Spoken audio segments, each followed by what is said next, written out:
आज के इस गरिमामयी कार्यक्रम में मुख्य अतिथि के रूप में उपस्थित भारत सरकार के गृह एवं सहकारिता मंत्री माननीय श्री अमित शाह जी,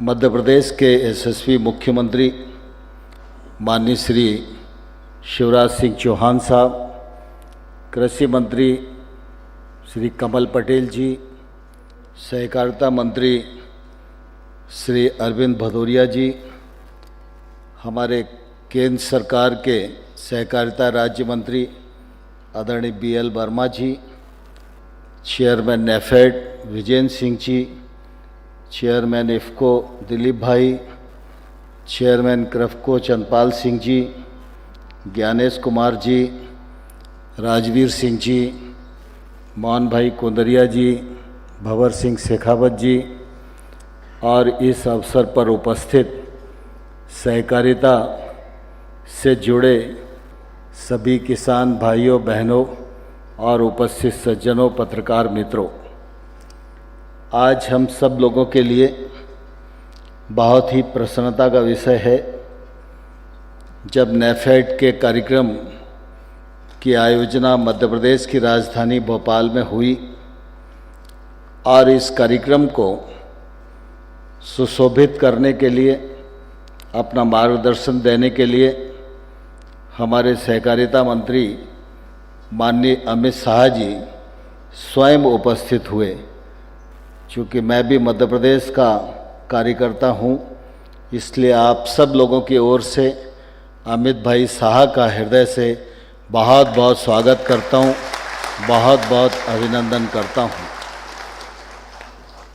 हम सब इस बात को भलीभांति जानते हैं कि भारत के संस्कार में सहकार की आत्मा बसती है।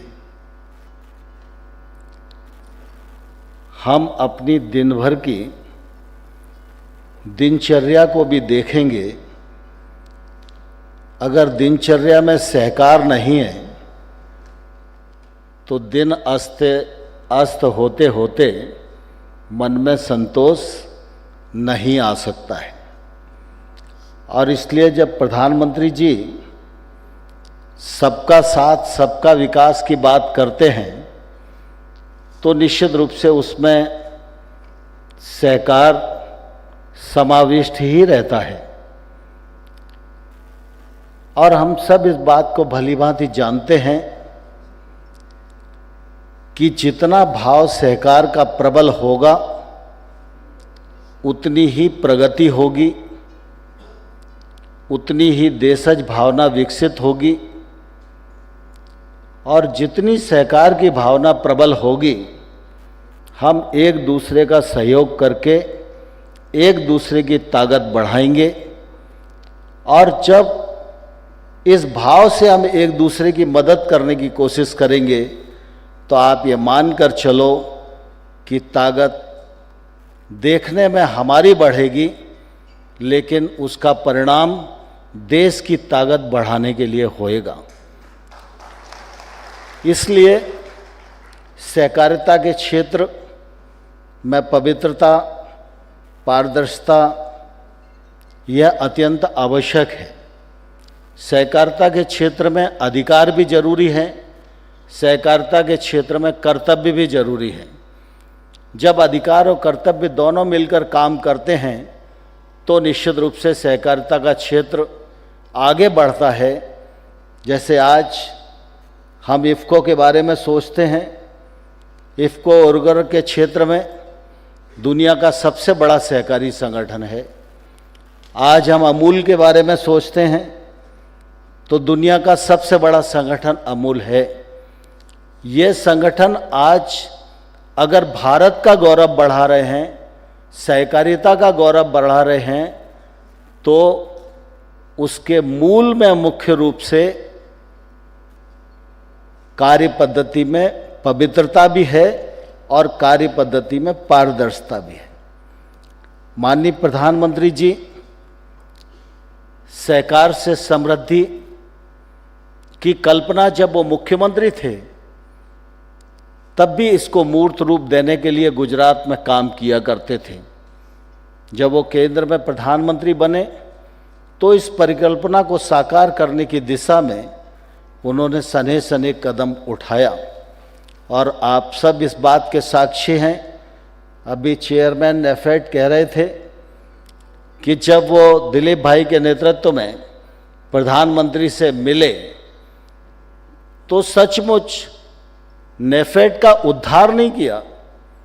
प्रधानमंत्री नरेंद्र मोदी जी के विजन के परिणाम स्वरूप सहकार से समृद्धि की भावना को प्रतिमूर्त देते हुए उन्होंने नेफेड को पुनर्जीवन देने का काम किया।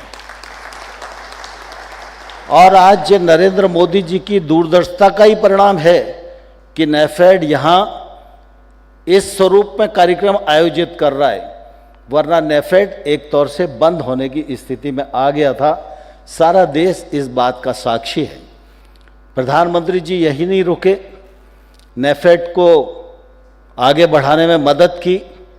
जहां कर्ज माफ़ करने की बात थी उससे मुक्ति दिलाई, जहां 39,000 करोड़ रुपए की गारंटी देने का सवाल आया वो पैसा उपलब्ध कराया। और आज सिर्फ नेफेड दलहन और तिलहन की खरीद करने का ही काम नहीं करता। अभी आपने ये वीडियो देखा होगा तो ध्यान में आया होगा, नेफेड की भूमिका आज देश में बहुआयामी भूमिका बन गई है और इसका लाभ निश्चित रूप से किसानों को ही मिल रहा है। प्रधानमंत्री जी चाहते हैं कि सहकारिता का काम और आगे बढ़े, सहकारिता से आम आदमी जुड़े, आम ग्रामवासी जुड़े, आम बहन जुड़े, आम किसान जुड़े और सहकारिता से जुड़कर हम अपने आप को भी आत्मनिर्भर बनाएं और भारत को भी आत्मनिर्भर बनाने की कल्पना को मूर्त रूप देने में हम अपना योगदान कर सकें। और इसलिए प्रधानमंत्री जी ने एक ऐसा कदम उठाया कि सामान्य तौर पर लोग उठाने में संकोच करते हैं, लेकिन प्रधानमंत्री जी ने निर्णय करके अलग से सहकारिता मंत्रालय बनाया और सहकारिता मंत्रालय बनाने के साथ ही साथ सहकारिता मंत्री के रूप में ये जिम्मेवारी अमित भाई शाह को दी। जो लोग अमित भाई शाह को जानते हैं वो निश्चित रूप से सहकारिता के क्षेत्र में उनकी रुचि को भी जानते होंगे। वो आज भी अपने गुजरात में अपनी पैक्स के अध्यक्ष हैं।